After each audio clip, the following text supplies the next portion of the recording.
All right, welcome back to the fifth of our parenting series. Last week we spoke about the importance of giving our child both love and respect, like sunshine and water for a plant. Children need our love and respect in order to be emotionally healthy, in order to flourish. The next thing I'd like to speak about, and this is so important, and that is a relationship we need to develop with our children. We can give our child love and respect, but still be distant from our child. We could still not have a close bond, close connection to our child. There may not be strong communication with our child. Today, so imperative, not only to give our child love and respect, but to build a close bond, a close relationship. It could be in yesteryear, it could be raising children in the past. Parents did not need the same level of connection with their child. But today, it's critical. It's so important to develop a relationship. The children desire it, the children crave it, and children that do not feel a close connection to their parents actually most often are resentful to their parents. Their emotional health, their self-esteem suffers, and they just need so badly that relationship with their parents. Without the first two things we spoke about, without love, without respect, very unlikely that there will be a relationship. If someone doesn't love me, someone doesn't respect me, I don't want to have a relationship with that person. So the love and respect, besides being so valuable on their own right, they are also the basis, the foundation for a relationship with our children. We'll give four tremendous benefits, four advantages that come out among many of having a close relationship with our child. Number one, like we mentioned, emotional health. If we don't have a close relationship with our child, the emotional health of our child is going to suffer. Number two, most of parenting, most of chinuch, in terms of giving over Yiddishkeit to our children, is by example. It's not so much about what we say, about what we enforce, but most of all it's by the example, by what they learn from us. They see how we behave, and then they are either inspired or maybe uninspired or maybe even turned off by what we are doing. If we have a close relationship with our child, the child will have that love, appreciation for us, and they're going to be inspired. They're going to want to emulate our example. If there's distance, separation from the parents and the child, so then it's far less likely they're going to want to follow our example. Number three, if we have a close relationship with our child, we'll be able to have discussions. We'll be able to talk to them about important matters. We'll be able to have influence by conversation. They will even open up to us and talk to us about challenges they are having. And we'll be able to be there, not only as a parent, but as a mentor, as a friend, as a support, as a good influence on our child. However, if there is no relationship, or the relationship is very weak, so then we are not going to be able to have these conversations. We may try, but they probably are not going to want to talk back. They're not going to want to listen to us. With a close relationship, we'll be able to have such influence, besides by example, but direct with conversation, with discussion. And number four, the world of discipline. When our children are younger, so parents could use intimidation, consequence, to get their children to behave. How they should go about it, etc., is not for now. But the bottom line is, once children reach older age, teenage years, they become less and less willing, less and less afraid, less and less compliant to our discipline in the consequence form. They become defiant, especially in today's day. Like we said, the chutzpah is just rampant. So the children are not willing to give in just by fear, just by consequence.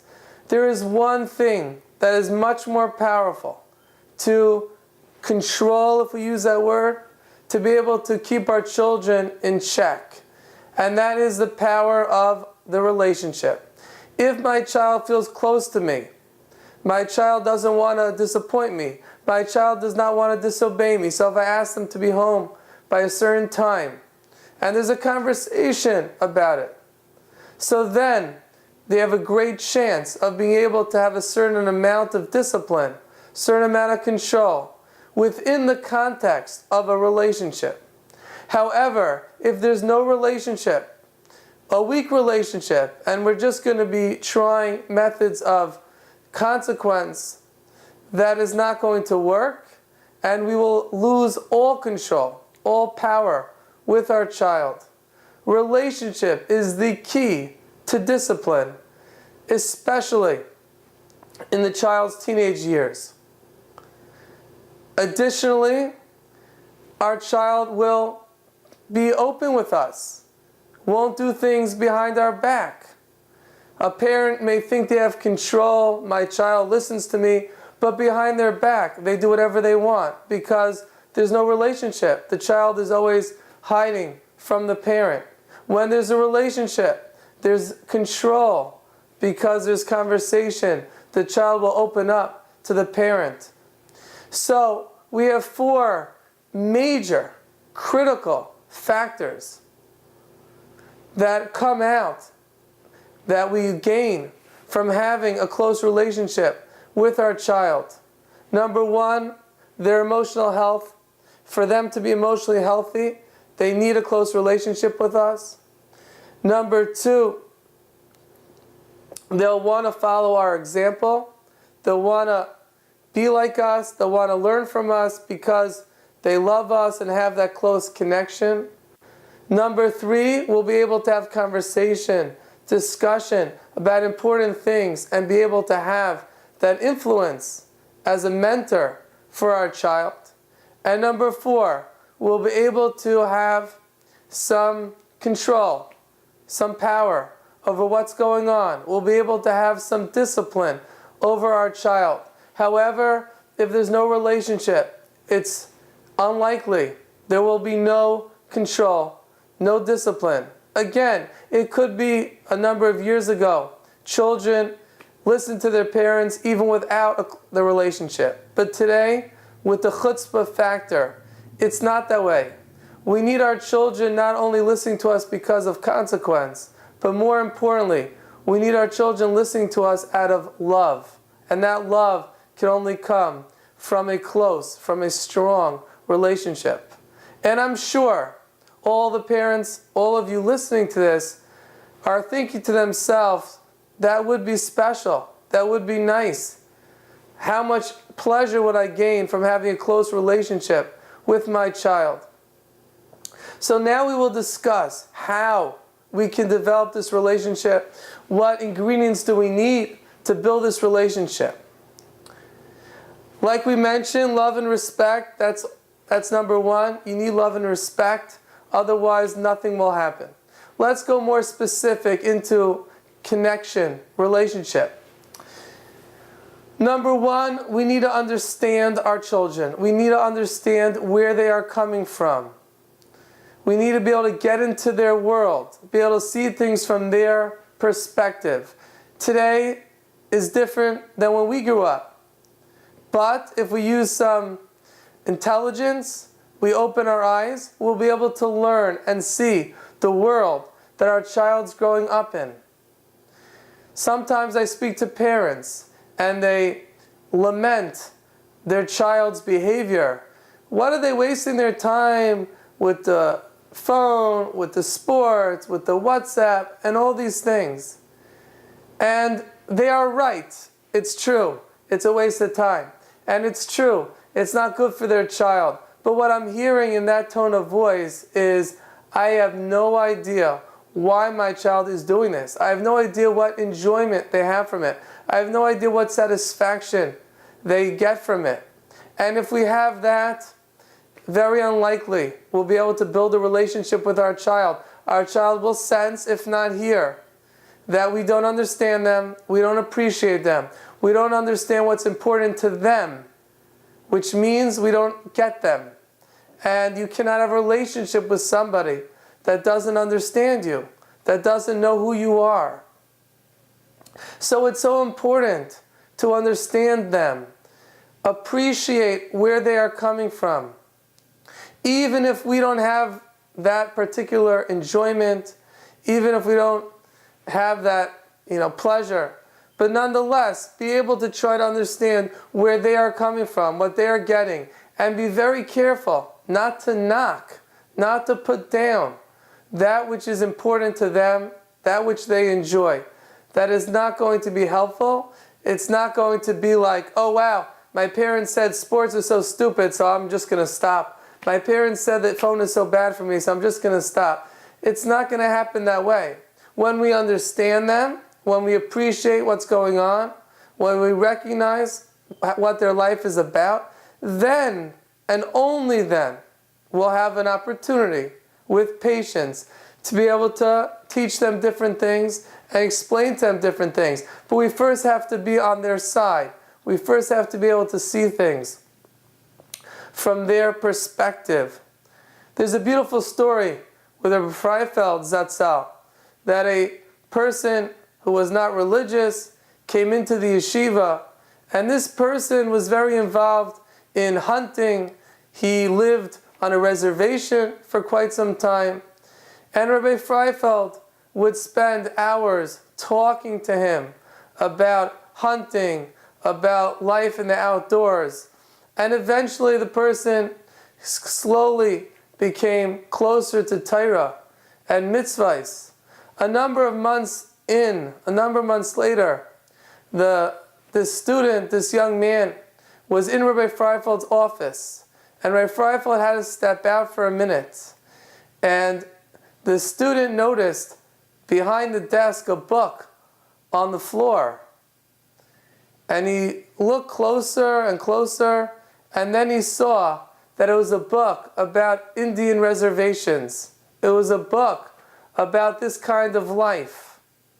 And he understood, incredibly enough, that Rabbi Freifeld spent hours learning about the life that he had enjoyed, learning about the life that was appealing to him, to be able to connect better to this student, to be able to appreciate the world that he was coming from and engage him. This is unbelievable, and this is a real Rebbe, and this is a real parent, getting into their world, appreciating their world. Only then will we have a chance for this beautiful opportunity of a relationship with our child. Sometimes parents will tell their children, I can't understand why. I can't understand why you do this. I can't understand why you act this way. That unknowingly is a very bad message. What does it mean I can't understand? That doesn't mean I want to understand. That means there's no rational explanation. There is nothing behind what you're doing. I can't understand it. Therefore, you're wasting your time. Therefore, you're lazy. Therefore, you're a loser. Therefore, you're a failure because I can't understand. I can't understand what you're doing. That's ridiculous. So, you can't understand? That means you're lacking something if you can't understand. What we need to tell our child is, please, I want to understand. Please help me understand. Explain to me different things. Learn it on our own. Then we can have a relationship, a close relationship with our child. That doesn't mean we have to approve of everything they're doing. It doesn't mean we have to appreciate or enjoy their hobbies, what they're doing.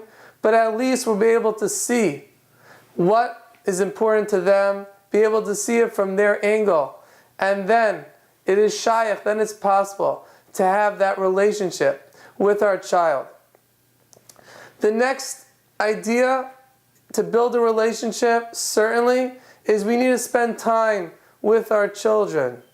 Not only as a family, which is so important, but individual time with our child. Take our child out as much as it's possible. Take our child to eat one-on-one.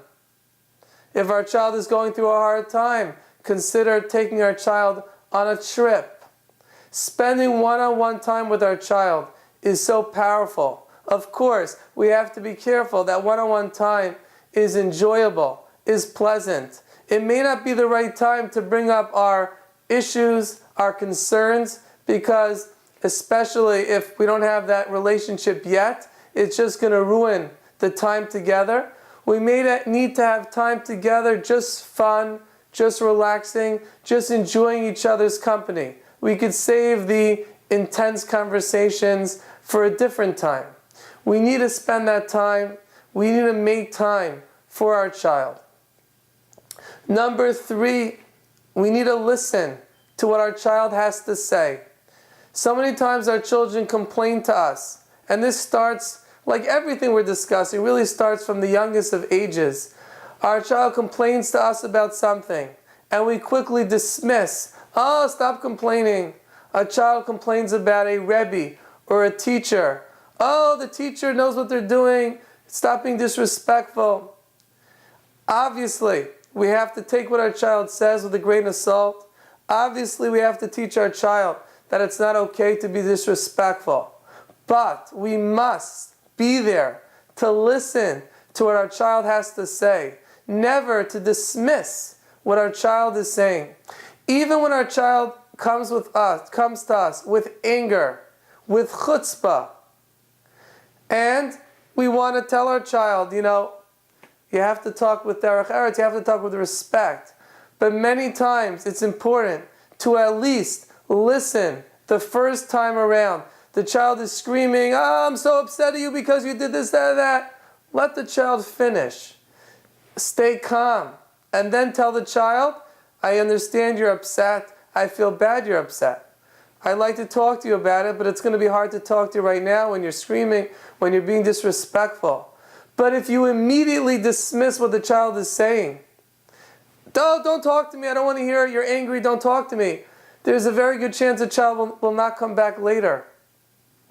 Even when he's calm, she is not going to come back later. So we have to be great, compassionate listeners. Even if we don't understand the complaint, we have to try, like we said, try to understand what's bothering them. Be empathetic. Listen with empathy, with compassion, with patience, without interruption.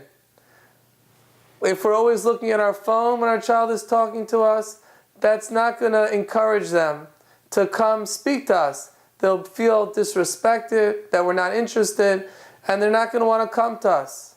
It's so important for a child to go to his parents with whatever's bothering them. But that only is going to happen if they feel that when they go to their parents listen to them, and they gain, and they get support, and they get encouragement from speaking to their parents. If you go to the store and it's closed, if you go to the store and they throw eggs at you, or they're rude to you, you're not going to want to go back to the store. So when children go to their parents to discuss, to talk, if things do not go well, they can learn very quickly that their parents are not the right address. And we have to be very careful from the time a child is so young, because once it's planted in a child's head that my parents are not the right address for complaints, for communication, the children will not come to their parents. Of course, if we made mistakes in the past, it's never too late to rebuild those lines of communication.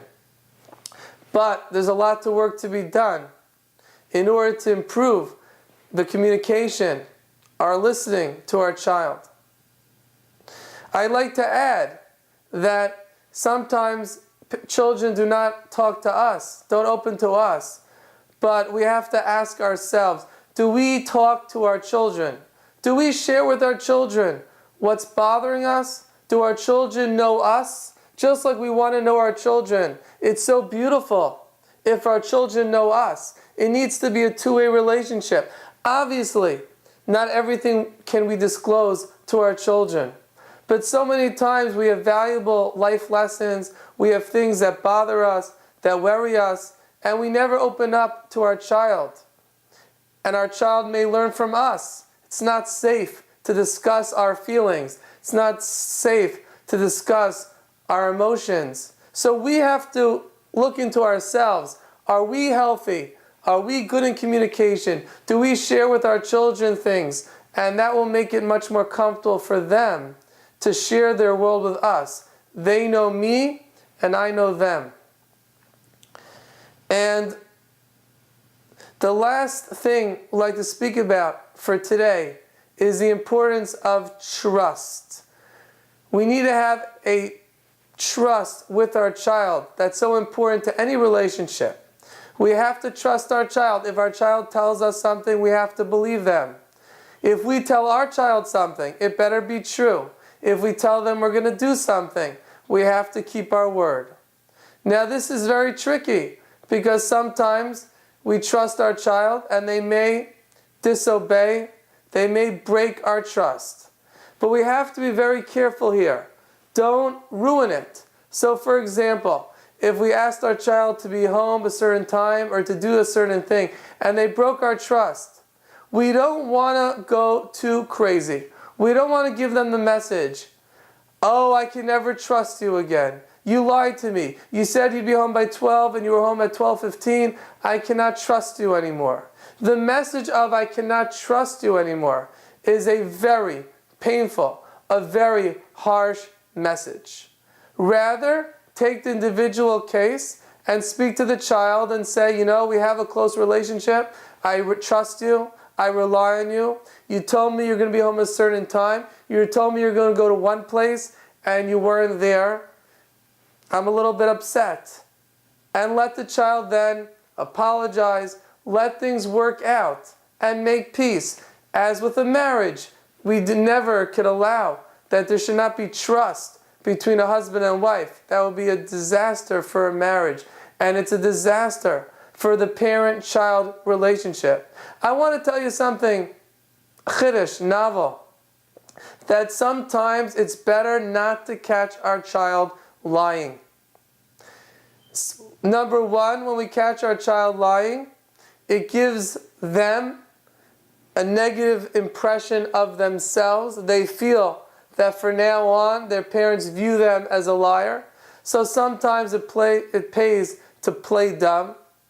But also, if we catch our child lying, and the child then feels that my parents will never trust me, so it's going to ruin the relationship. Sometimes we should just play dumb, and we didn't realize that our child, pulled one on us. If that will keep the strength of the relationship, if that will keep the bond, if that will keep the overall trust, because even in a good relationship, even in a trusting relationship, there are times in that relationship where a child will not want to tell his parents something. That doesn't mean that the relationship is problematic. It doesn't mean that there's no trust. It means that every so often the child may want to, for personal reasons or selfish reasons, break the trust or bend the rules. But it's not that the relationship is dysfunctional. It's not that there's no trust. And for the bigger things and the more important things, the trust and relationship is still there. So therefore we have to be very careful not to rock the boat and not to take something small and a infraction on the trust and on the relationship and blow it into a huge thing, because then, chas v'shalom, the relationship is going to be destroyed. There will be no trust between the child and the parent. And it's also important to say that if there is that trust, there's that relationship. So what's going to happen if our child opens up to us about something?